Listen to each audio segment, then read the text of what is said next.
Kita sendiri akan terbawa emosi karena capek kan. Nah kita akan lihat ini sudah mulai tenang, kita buat lagi. Nah, treatmentnya pada saat itu, Bu? Pada saat mereka masih di ruang isolasi. Di ruang isolasi itu apa yang dilakukan? Gimana treatmentnya, kamu aja deh kayaknya yang cerita. Pak Ustadz cerita. Penanganannya Ya, penanganan. Keras, Ustaz. Suaranya tuh Ustadz yang kencang. Semangat, kayak Pak Muhyiddin bilang. Gimana cara biar nggak teriak-teriak? Biar tenang gitu ya. Biar tenang karena gampang sholat jadi kan masa ada Ada yang masih teriak-teriak nih. Yang dilakukan Pak Ustaz pada saat mereka masih ngambek, teriak-teriak gimana? Permintaannya, misalnya gimana? bisa kalau biasanya karena lapar atau karena Jadi kita lihat. Ya kita lihat. Tapi kalau dia lapar dikasih makan. Ya kan tantrumnya itu karena apa? Karena dia nggak bisa berbahasa kan, maka ekspresinya dia marah dia itu. Kita lihat dulu nih kenapa. Tapi kalau dia nggak mau makan, kalau makan paling dia sebenarnya apa paling dia cari sesuatu lain mau mandi atau mau tapi kan ada nih ya teman-teman Pak Ustadz, Kak Dika yang mungkin cara bianginnya itu nggak kayak kita. Nih contoh ini. Dulu juga gitu. Dulu iya karena dia bisa ngunyah. Nggak bisa ngunyah tuh Ibunya dokter ini Bu. Dulu ibunya dokter. Ibunya nih jadi pintar semua kan. Jadi memang orang tua. Tetapi dia dulu karena akademis banget, akhirnya perang terus sama saya. Saya bilang, Bu, yang jadi berkuasa saya, bilang begitu. Jadi kalau ibu udah berapa tahun didik anak? 14 tahun, waktu itu sampai 14 tahun kamu ya. Bisa nggak ada hasilnya nggak? Ya gitu-gitu aja. Ya sudah. 14 tahun aja nggak bisa ada hasilnya, karena titipi saya, serahkan saya. Mau saya jadikan tempe, bakmi, atau apa terserah saya.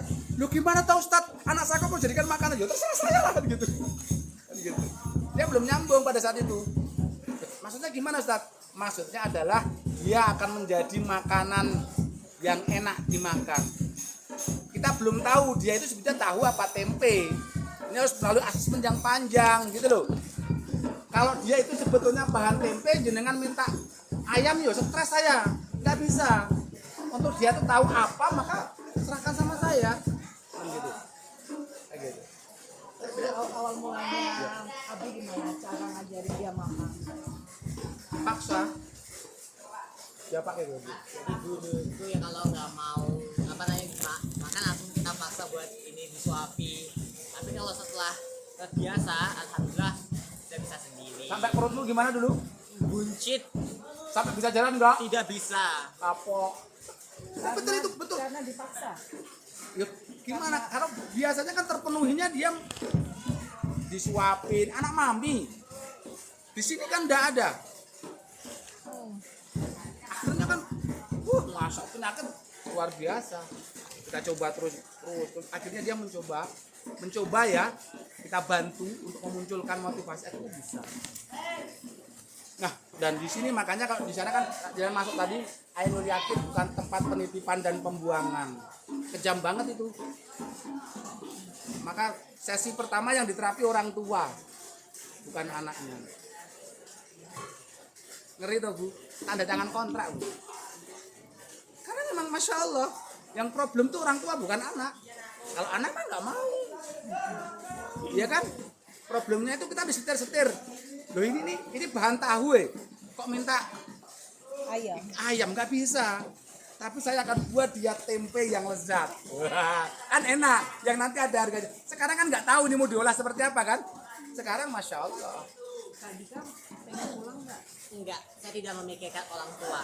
Ikut keluar, nggak kangen sama orang tua. Karena saya tuh memikirkan anak-anak di sini sebagai ketua all saya. Tuh.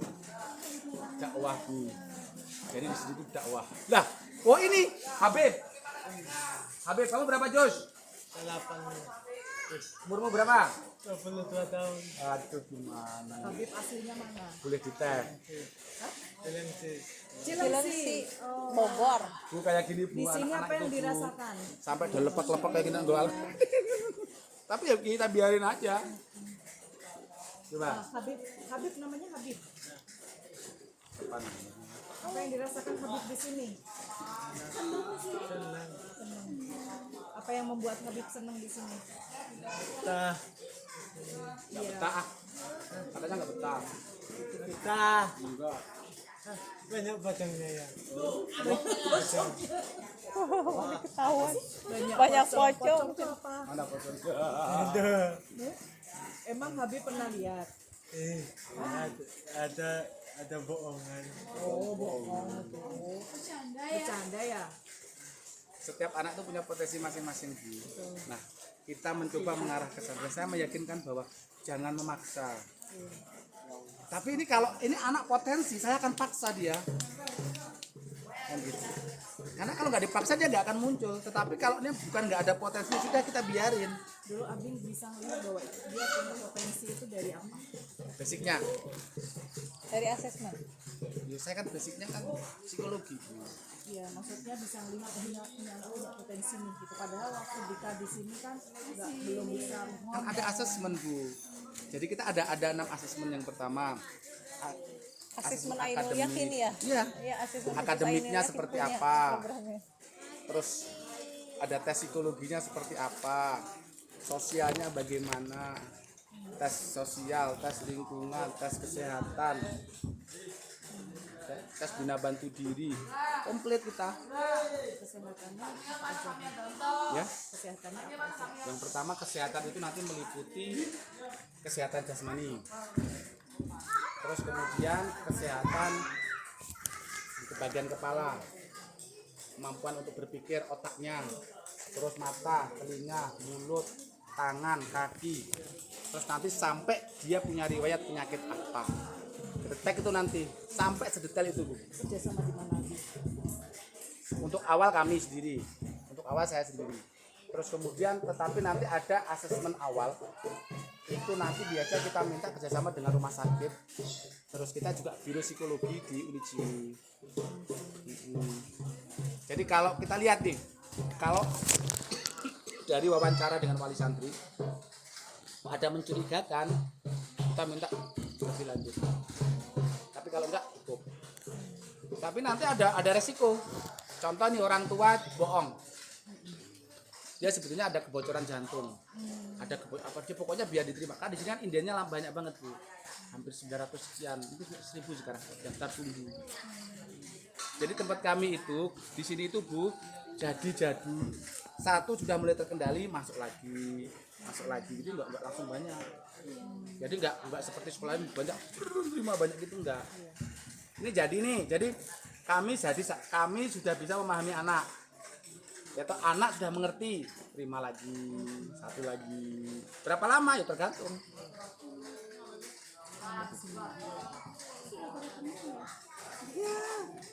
Boleh tanya, maksudnya biaya operasional setiap anak itu berapa?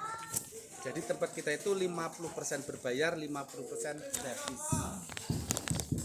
Yayasan kita memang yayasan sosial pendidikan dakwah.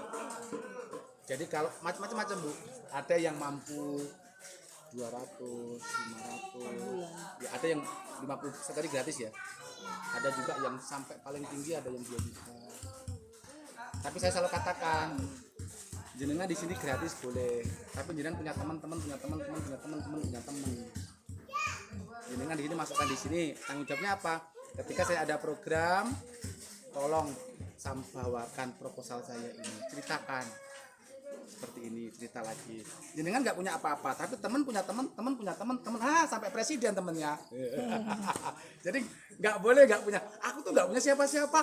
Enggak, teman punya teman banyak gitu. Jadi semua terlibat di sini Bu. Gampang tuh, segampang itu loh. Yuk kita ke sana yuk. Ustadz ya. Apa? Yang kemarin yang jatuh siapa? Yang bisa jalan? Gibran. Bisa jalan bisa. Coba berdiri.